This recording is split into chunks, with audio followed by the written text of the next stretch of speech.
Hello there, Facebook world. My name is Chrissy Hodges. I'm the executive director and the founder of OCD Gamechangers. We are a nonprofit that promotes community, spreading awareness, inspiring hope, and helping to support advocates all around the world that are doing the work for our community in order to get them to help and to hope.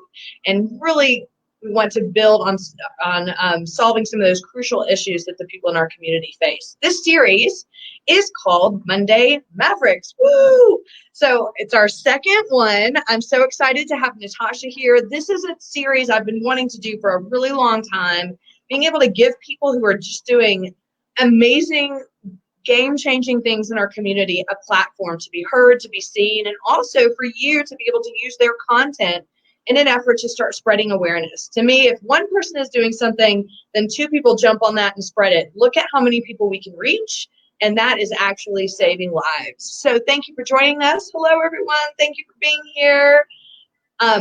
Natasha, I'm going to hand it to you. Introduce yourself. Okay. Well, I'm Natasha Daniels. I am a child therapist, and I specialize in helping kids and parents raising kids with anxiety and OCD. And I'm a mom to 3 kids with anxiety and OCD. And I have anxiety myself. So it's just kind of rampant everywhere. And I kind of got a little stir crazy in my practice and wanting to help on a bigger scale. And so created an online world and platform about 5 years ago, and have been trying to disseminate information and help parents who are raising kids with anxiety and OCD since then. Excellent. Before we get into the meat of what you're doing and how you got inspired to do it, I do want to share a quick message.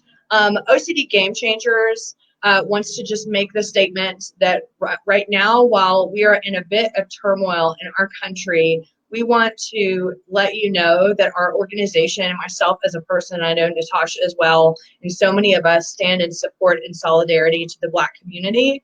And we do not stand for racism, and we are OCD Gamechangers is committing to do anything and everything that we can moving forward for inclusivity, and also to be able to stand up to anything that is racist. So just wanted to let you know that we are behind you. We support the message, and we are devastated about what has happened to George Floyd, as well as so many others that have needlessly lost their lives. So with that said, and thank you everyone for your support. Natasha, let's get into how did you start this in the first place? So you said you had a practice, you were getting kind of like, all right, I need to do something else. So how did you start with, first of all, let me tell you something. I don't know if you know this.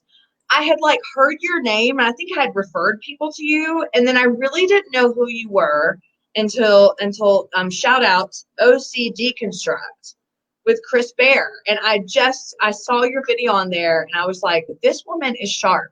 She is incredible and amazing. And so glad that you participated in that platform. So we got to meet, and since then I've shared a lot of your videos. I share all your stuff with clients that I have, that have kids and teens. And so you're making such a huge difference. So thank you for that. Well, I appreciate that. You are too, actually. I'm still seeing someone who came from you and still talks about you. So good. Awesome. I love that. So tell us what it is. You have a YouTube presence, you have anxioustoddlers.com. Tell us what it is that inspired you to go in that direction of advocacy. It was kind of a messy start. It really didn't start off like this beautiful dream. It never does. I know. I was bored and I wanted to write a book. And so I saw that there was no information on toddlers. And so I had taken, I'd been in a postgraduate program for infant and toddler mental health. So I wrote a book on how to parent your anxious toddler. And then the editor said, you need to have a platform. I didn't even know what that meant. I was completely online clueless. Platform. A platform. I had to build something out of wood and stand there and sell my book. I don't even know what you're talking about, lady. So I was I'm a researcher, and I was like, oh, okay. So I created this website, anxioustoddlers.com. And then within a few months, I didn't want to talk about toddlers anymore. Not that they're not important, but I was just oh my gosh, this has such a great reach. I wasn't expecting to feel this ability to help parents on a level that that I couldn't before in my private practice.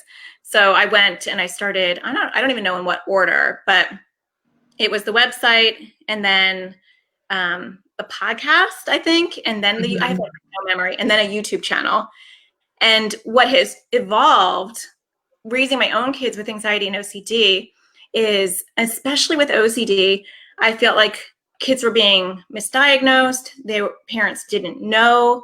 Their kids were saying these things to them like, you know, I want to harm you, but I don't want to harm you, or I'm having these intrusive thoughts. And I was just shocked by the lack of knowledge that was going on in the parental community and even in the mental health community at large. And so that's just been kind of what motivates me, and it's kind of what has kept me going since then. That's interesting because it was that was my inspiration as well. So we share that. When I finally got out and started to advocate, I thought, okay, well, I'll just join the ranks of people that are talking about sexual intrusive thoughts. And I was like, oh, no one's talking about sexual intrusive thoughts, which made it even scarier, I think, for a little bit of like, why isn't anyone? Well, I mean, the reason is right there. Why are people not talking about sexual intrusion? Because it's embarrassing. But if we talked about it more, you know. Exactly. There is such a need for this niche. Is that the right word? Niche? Yeah. Niche? Whatever. I would say niche. Tomato. There's such a need for this. There's not a lot of information out there. I would probably save this for the end, but I don't want to forget this question. You know, what advice can you give people or suggestions if they are kind of like, oh, I'm a parent and I want to do something, but I'm scared, or I don't want my kid to feel like I'm infringing on, you know, their story. You know, what suggestions might you have if someone really wants to start speaking out? You know, it can start with just sharing other people's stuff, or voicing things, or educating people when they make comments that just lack knowledge. You know, I think any little bit can help. It doesn't have, you don't have to like, I mean, I put myself out there and I put my kids out there. Like I'm very public, and I'm very to that extent. I think just spreading knowledge and helping people understand that. I'm constantly telling people, nope, that's not OCD. You know, let me tell you what it is though. And explaining that you don't have to say it's because your child's struggling. I think it's just getting that information out there. Or even with your own child, I think there's a lot of shame that's perpetuated with our own kids who have OCD. Yes. So you can start with that, you know, saying to the relatives, you know, this is what OCD is, this is what it's not, and educate and help smooth the way for your child. Because I think a lot of times I've worked with people who say, don't tell anyone about your OCD, and they're trying to protect their kids. I totally get that with my own 2 kids who have OCD, but it also is inadvertently sending a message that says, this is an embarrassing thing and you should probably keep it to yourself. And so I'd rather have a dialogue that says, you don't have to shout it in the lunchroom. Like, that's probably not a good idea. But I mean, there are some kids who can shout it out and be okay with it. You have to know your child, but you can say, we're not embarrassed, and we're going to tell grandma, and we're going to tell the aunt and uncle, and they may or may not get it. And here's the deal. And this is what I say to my kids. They may not get it. Not everyone gets OCD, and they may think it means this, and they may say this, and they may act like this, but we know that this is what it is about. And that's just ignorance. And not everyone even knows they're being ignorant, and that's okay. So we don't want to shame our own kids with OCD either. Great point. Yeah. What's the most challenging thing for you? Or we could even go back. What was the most, other than finding out what a platform is? That's challenging. We're very similar in how we kind of got things going. What has been the most challenging thing about being a therapist as well as an advocate? That's a good question. You know, I think it's hard to not get really angry when I hear stories about other therapists who are treating OCD as, this actually just happened yesterday, that someone was telling me online that OCD is caused by trauma, and they were trying to figure out what the trauma is. And this is someone in my group, and they were saying, Natasha, do you think this would have been a trauma or that? And I'm like, trauma? Like, I mean, and it's not that trauma doesn't play into that for sure, but A Right. plus B does not equal C. And so I think those kind of things, to hear those things, it's really hard for me not to get on my soapbox and get really, really angry, because I am a therapist and I know my lane. So if you come to me for an issue that I'm not well versed in, I'm going to refer you out. And so it's not like therapists have to be educated on every disorder, but know your lane and know when you're, in over your head, and refer out to somebody else. And so I don't think I would get, I don't know if I would get as angry if I wasn't a therapist too. And I know the clinical side of things, because they don't really teach this stuff in graduate school with any of us. Mm-hmm. So you have to either educate yourself or don't put that on your shingle. Don't say you treat it. It's really simple. Just take that off your Psychology Today profile. Mm-hmm. Right. Correct. And then like the bigger question that we don't have to get into today is, how do we get in there and educate people about OCD? But don't worry, that's like for a whole other topic. But something I'm hoping that we can solve through Game Changers. Before we get to the next question, we have a question from Paul Kitzmiller. Hey, Paul, thanks for being here. I'm going to show the question. Look at that. Isn't that awesome? I love StreamYard. Nice StreamYard. How prevalent is perfectionism in the children you see? Is rereading and rewriting a common manifestation of child perfectionism? Yeah, I see perfectionism a lot, but I also see people calling things perfectionism that are really more like just right OCD, and in a perfectionistic sort of way. So sometimes people have to write and rewrite and erase and re-erase because it doesn't feel right, or it's not hitting that line, versus an anxiety where like, I just need to be perfect and I want to do the best and I want to hit this bar. It can look different. And sometimes they overlap, but it is super common. It's one of the most common things that I see in kids, is that perfectionistic quality and moral OCD. I don't know why. I see a lot of moral OCD. Well, and that goes right into a question that I have, because this is something that I'm really passionate about. How common is it to see, or, even just kind of generalize, what age do you start seeing kids and teens starting to deal with some of those heavy, sexual intrusive thoughts, violent intrusive thoughts, some of those things that you think to yourself, how would kids even know this, but yet they're still showing up? Yeah, I see it young. So when I see data that says, onset of OCD isn't until much later, I'm like, we're still missing the buck here, because they're just not getting noticed.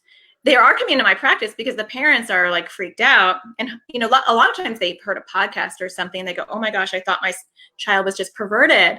And these are, I've seen it as young as like 5 and 6.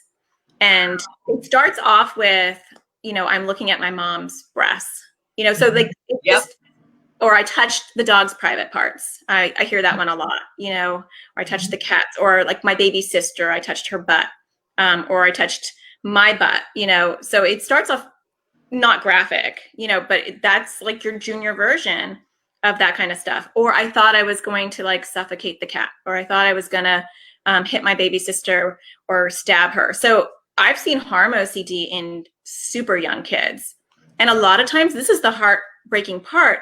They bring them to a therapist, not to go back on my soapbox, but I just got back on, and then they're like, I can't even stop.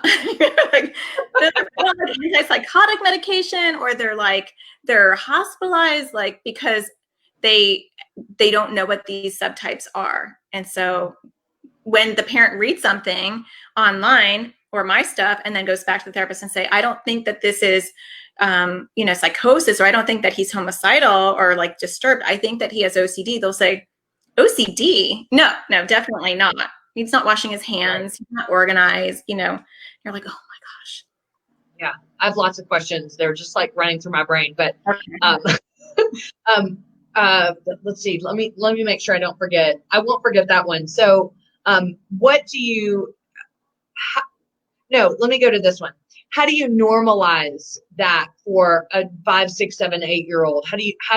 What's the strategy in normalizing I'm having violent and sexual intrusive thoughts?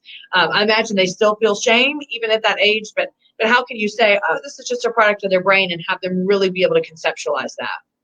A couple of different ways. Little kids it's easier to personify with little kids. So you just talk about Mr. Bossy, and Mr. Bossy has Mr. Bossy thoughts, and we all have Mr. Bossy thoughts, but your Mr. Bossy sticks around a lot longer and bothers you longer. So that's normalizing. This is going to sound totally weird, but sometimes I pull up my YouTube videos and I'll be like, oh, look, it's on YouTube. And for some reason, that's like completely validating. I even do that with my own kids. So the validation that comes from YouTube, but seeing comments from all the other kids too. Now YouTube has taken off comments since then, but seeing I have this, like, all those comments from other kids who have struggled with that helps normalize it. But with little kids, personifying it tends to help. And saying we all have these thoughts, but yours are sticky, and then personifying it definitely helps.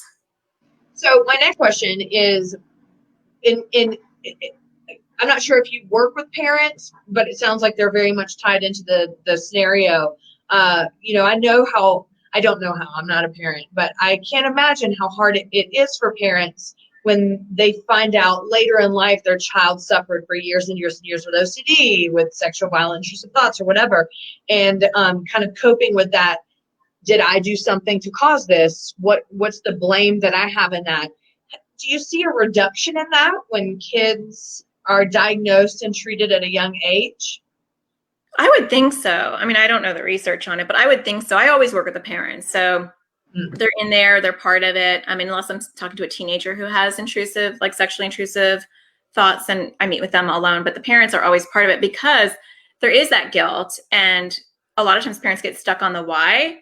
And it's like, if you came in here with diabetes, you wouldn't be stuck on the why. Like, you wouldn't be like, why can't they metabolize sugar the way that they're supposed to? It's the same thing. So I try to help normalize it and remove, because a lot of times parents will be like, oh, and it's so common. I'll hear this like almost every intake. So at 3, she had a hard time potty training, and at 5, her great grandma died, and at 7, she did get her tonsils out. And you're like, please just stop. It doesn't matter. I mean, trauma is good to know. It's good to know these experiences, but you can not have any of that, and your child can still think they're going to stab you with a knife. It's just it's a disorder that has a highly genetic component. So I think that does help parents early on reduce that guilt, because getting them to realize that it's scary to hear that, but your child is not homicidal. Or your child is not a sexual deviant. That's very relieving for both the child and the parent to hear. Sure. Here's a question, which everybody wants to know the answer to, including myself and probably you. Why are so few therapists trained to treat OCD with exposure response prevention? This is the question of the century. It is. I wish I knew that, because that would solve a lot of problems. Because even in my state's Facebook groups and stuff that I see online, there's just a lack of information. Maybe we should be targeting graduate programs. I don't know. I feel like that's just go to the root of the problem. Yes. I did not get one iota of information about OCD in my graduate program at all. Wow. So yeah, I mean, I don't even remember OCD being covered. I'm sure it was very briefly. Well, I'm sure it was hand washing and then do CBT. Yeah, it was just let's just go over all the disorders. Bump, bump, bump. I mean, it was a long time ago. I'm really old, but there was nothing. And I feel like when I talk to people who are younger, they have had the same experience. Yes. And so unless OCD is rampant in my family. So I had a passion. My kids have OCD. But even before I knew my kids had OCD, I was just passionate about helping with that. So I went and got my own education and I soaked that up. I don't know why it's not taught. I mean, it's the evidence-based approach. So I honestly can't even answer that. I think that oh God, I mean, we could go on for a half hour about this, but it's just the systemic, the way that OCD is viewed, the way it's portrayed and driven in the media. It's just quirky. It's not that serious. It's not this. And then when people try to speak out, then it's just, overpowered with, why can't you just laugh about it? And then just the continual use anyway, I think of, I'm so OCD about this. I've talked to Stephen Smith a lot from NoCD, because he actually works with the insurance companies, and he says so much about just the political and legislative influence of even trying to get legislation around, not being able to get therapists on insurance boards unless they're using ERP therapy. Things like that. It's just so it's so multi-layered, and unfortunately the simple answer would be, well, let's just start educating everybody. But the layers upon layers of ignorance, and I don't mean that as an insult, but it is ignorance about how OCD really impacts people, how it can impact people, and people really taking serious and dropping their egos. I'm just going to say that, like, for therapists, they just are holding fast to, I treat OCD with EMDR and it works. Yeah. It's also a bit of a, okay, you need to, again, like, step down and get in your lane. Like, it doesn't work. It's not evidence-based. Yeah. Yeah. I think that would be good if people could just recognize that, or if they even heard of ERP, maybe that would help too. Right. Or not demonize it like some people do, of like ERP is torture. And I've seen that a lot in my groups and stuff, where people will say, my therapist thinks that it's cruel. Yes. And I'm like, I mean, it's kind of. I do it in a very loving way. Not gonna lie.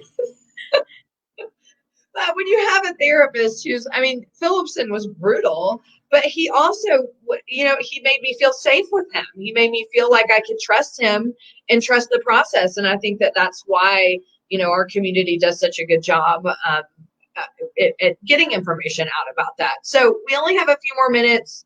I wanted to ask you two more questions. I asked you what was really challenging about what you do. So now tell me, what is it that you really love and stay inspired about what you do?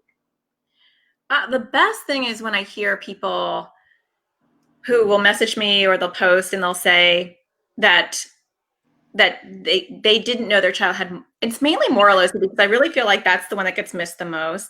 They didn't know their child had OCD until they listened to some podcast or read an article. I think a lot of times I don't realize my reach, because I just feel like I'm in my pajamas, like just in my keyboard doing things and talking to my wall. And I really don't understand how it impacts people's lives most of the time, until I read some of these and people will say, I cried during that podcast, and I went to my therapist and now I need to get an OCD therapist because she didn't know what I was talking about. And you're just like, wow, like that just like completely altered the trajectory of that child. So that makes it worthwhile. I know. I completely understand that. It's when we're putting out videos and content, it's kind of like, okay, I'm talking about this today. And then I never go back and watch, because I do not want to see my head flinging around or whatever my hair's doing. But then when I get messages and emails of like, that video saved my life, it's like, okay, that was worth it. Even though I was, nervous about the topic or whatever. So yeah. I do want to get to this question really quick. Alejandra. I don't know if I'm saying that right. You are. Okay. How to motivate. This is a great question, and this is why I wanted to bring it in before our last question, and then we'll have to go. I think I get this a lot from parents, and so I would love to hear your perspective about motivation. So how to motivate an 11-year-old girl. Woo, that's big. Diagnosed at 8 years old. She did wonderful with ERP. She talked to me and her therapist. Now she's dealing with moral OCD, sexual with avoiding and washing rituals. I am now a assumed trigger. She can't see even my underwear. She has ERP online therapy, but puberty is hitting and she's not close to me anymore. She's rejecting her lovely therapist. How would you motivate her? I have learned it is her fight, and how can I help her? I just want to tell you, Alejandra, you are not alone in this. Before Natasha answers, you are not alone. So many people and parents struggle with this. And I just want to validate how excruciating it must be for you, and just empathize with being in that position. This is like Ethan Smith always says, this is a family illness. And so, thank you for being here, and I hope it's helpful. Natasha, what are your thoughts? Yeah, that is really rough. And, I see that all too often, where family members become kind of the target or the trigger and get contaminated. And a lot of the kids I talk to in my practice, they do want to be close to their parent, and they feel they're grieving just as much. And I don't know about your daughter Alejandra, but I can guess that that's probably what's going on. It's like inside all that anger and fear is hurt and loss as well, because they can't hug you or they can't touch you, or your OCD is dominated. So hopefully the therapist is just starting off with small steps to work on getting you to not be the trigger anymore. And I always motivate with currency, whether it has to do with a vinyl for an 11-year-old or LOL doll, for a 7-year-old, or, I will find I'll find what motivates them. And I will, that'll be the reinforcer. I find with kids, a lot of external reinforcers help them. And especially if there's small little baby steps.